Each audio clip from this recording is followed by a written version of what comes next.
Muy buenos días a todos. Nosotros les vamos a hablar sobre la introducción al aprendizaje automático con MATLAB.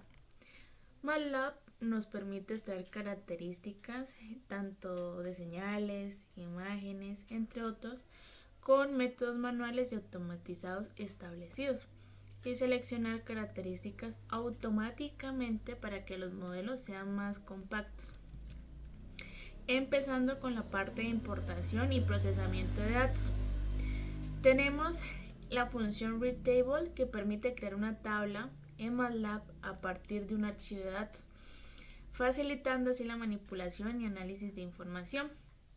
La función categorical que se utiliza para crear una matriz categórica a partir de datos, lo que es útil para trabajar con variables categóricas en el aprendizaje automático.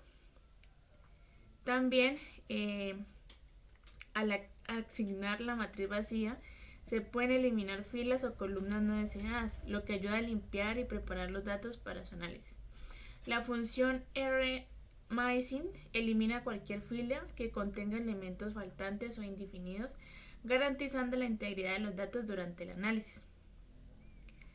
Y la función groupsSummary calcula estadísticas agrupadas según una variable de agrupación, lo que permite realizar análisis detallados de subconjuntos de datos. En la parte derecha de la pantalla podemos observar algunos ejemplos con las funciones y sus estructuras. También está el cálculo de distancias. Se pueden utilizar funciones como PDIS, que se utiliza para calcular la distancia por pares entre las observaciones en un conjunto de datos. Es importante destacar que la entrada debe ser una matriz numérica y la salida de PDIS es un vector de distancia entre cada par de observaciones, y la longitud de este vector se calcula como m por m menos 1 dividido entre 2, donde m es el número de observaciones. Se pueden especificar diferentes métodos de cálculo de distancia o similitud, como euclidiana, que es predeterminado, Manhattan y correlación mediante una entrada opcional en la función. También está la agrupación con K-medias, que nos permite la visualización de datos que nos permite ayudar a identificar la cantidad óptima de grupos en un conjunto de datos. Pues una vez determinado el número de grupos a formar, se puede utilizar el método de agrupamiento para así dividir las observaciones en grupos o conglomerados. La función K-mean es utilizada para realizar agrupaciones en MATLAB, lo que facilita la implementación y el análisis de este algoritmo de agrupamiento.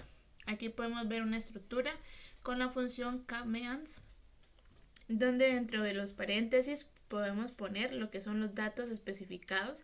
Recuerden que debe ser una matriz numérica y K el número de conglomerados.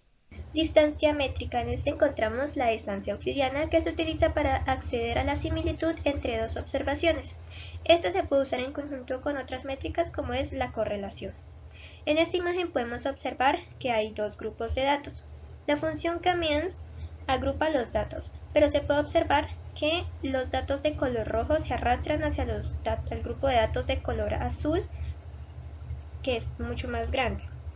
Como resultado puede dar que algunas observaciones del grupo azul se coloquen en el grupo rojo. Para esto se utiliza la opción Start para especificar los centroides iniciales de los dos grupos, mejorando así el resultado. En la adaptación de diferentes modelos de clasificación, se utiliza el típico flujo de trabajo de aprendizaje automático y las funciones de MATLAB.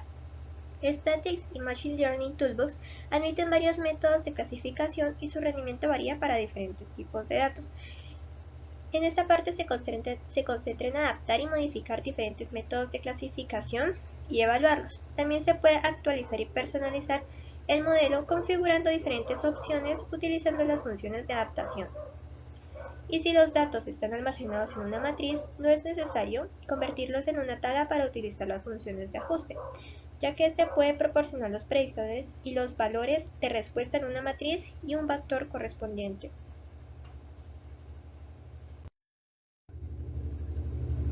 Para el montaje de un modelo, en esto se utiliza la función FIG para ajustar un clasificador.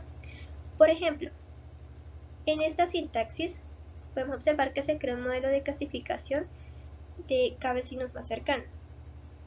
En las salidas encontramos KNN-Model, que es una variable que contiene la información sobre el modelo de clasificación. Y en la parte de las entradas encontramos TBL, que son los datos de entrenamiento y están almacenados en una tabla. Y response, que es el nombre de la variable de respuesta almacenada en la tabla de entrada. En las características de la función KNN, FIG-KNN, encontramos primero que su tiempo de ajuste es rápido, el tiempo de predicción también es rápido y la memoria de sobrecarga es pequeña. En sus propiedades comunes encontramos primero num-neighbors, que es el número de vecinos usados para la clasificación, distance, que es la métrica usada para calcular las distancias entre los vecinos, y distance weight, que es la ponderación dada a diferentes vecinos.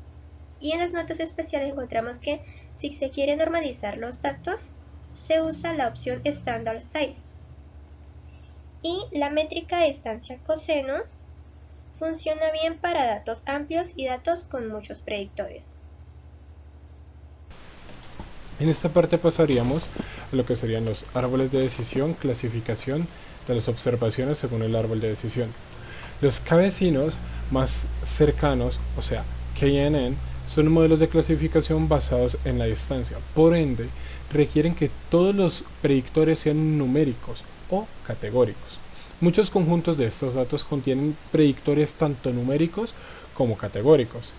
Si tiene predictores mixtos, no se podría utilizar todos sus datos con un modelo KNN. En esta lección podemos aprender y ajustar o personalizar todos los árboles de decisión.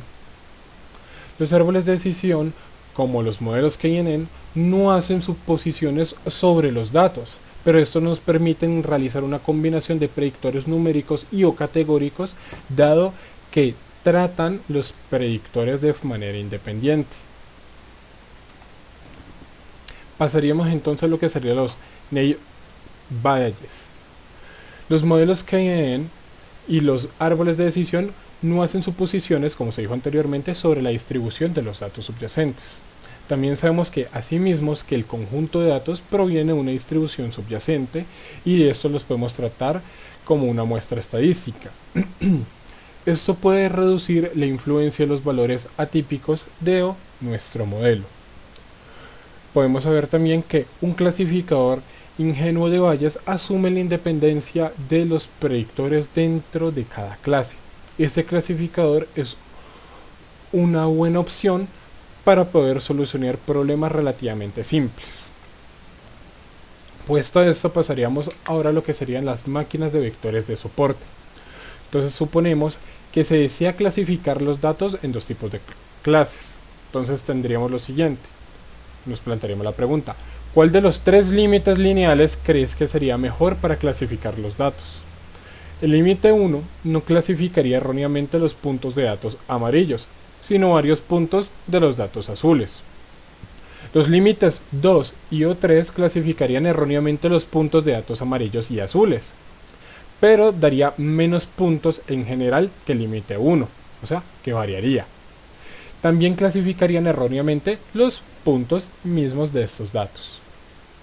Entonces nos planteamos otra pregunta: ¿cómo decidirás cuál límite utilizar si entre el 2 y el 3? Entonces de esto se encargará un algoritmo de máquina de vectores de soporte, o mejor conocido como un SVM, el cual clasificaría los datos encontrados y utilizaría el mejor hiperplano que separaría todos los puntos de estos datos. Entonces en este caso en específico, un SVM calculará el límite que estaría más cerca del límite 2, como se puede apreciar en la imagen. Entonces ya con esto ya podemos pasar a lo que sería la validación cruzada. Entonces sabemos que la idea detrás de una validación cruzada es repetir el mismo proceso de evaluación del modelo varias veces. Cada vez que este proceso utiliza diferentes subconjuntos de entrenamiento y prueba, se ajusta un modelo al conjunto de entrenamiento y calcula una pérdida utilizando el conjunto de prueba correspondiente. Esto quiere decir que por más veces que se vaya realizando la misma acción, va a ir buscando la manera más rápida y o va a utilizar los subconjuntos que mayor se repitan para poder tener un margen de error menor al usual. Ya con esto podemos ahora sí lo que sería reducir los predictores. Para reducir un predictor, el número de predictores da como resultado al modelo más simple, que son más fáciles de interpretar y típicamente se generalizan mejor. Entonces con esto pasamos a lo que sería su transformación de características, para transformar el espacio de las coordenadas de las variables observadas. Ya que después de haber observado y transformadas estas variables, seleccionaríamos las características. O sea, que elegiríamos un subconjunto de las variables observadas. De todas las variables que observamos, elegiríamos solo un subconjunto de datos y con este trabajaríamos. Ya con esto pasamos a lo que serían los modelos de regresión lineal. Entonces para esto sabemos que la regresión lineal es una de las técnicas de regresión más simples que hay, pero de las más poderosas y más utilizadas también. Es una técnica de regresión paramétrica en la que la respuesta se modela como alguna fórmula conocida dada en términos de las variables predictivas. Un ejemplo de esto podría ser el ajustar el modelo de la regresión lineal a los datos de economía de combustible utilizando la siguiente fórmula que utilizaríamos aquí, la cual sería Full Economy sería igual al CO más C1 por Weight más C2 por Horsepower más C3 por Axle Ratio. ¿Listo? Entonces en este proceso de ajuste se encontrarían los coeficientes del C sub 0, C sub 1, C sub 2 y C sub 3, los cuales minimizarían el error de predicción, generando una predicción más exacta. Entonces, con esto, en la regresión lineal regularizada, los modelos de regresión lineal regularizados nos ayudarían a reducir los coeficientes de regresión, los cuales aplicando una penalización para estos valores de coeficientes grandes. Esto nos generaría que se reduzca la varianza de los coeficientes y esto nos puede ayudar a crear modelos con menor error de predicción, como se puede observar en la imagen. Pasamos a lo que sería otro de los procesos, que sería la regresión de proceso gaussiano.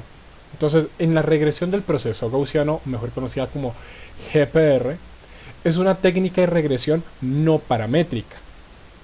Además de esto, puede predecir el valor de una respuesta para valores predictivos determinados. Los modelos del GPR, esta nos devolvería opcionalmente la desviación estándar y o los intervalos de predicción.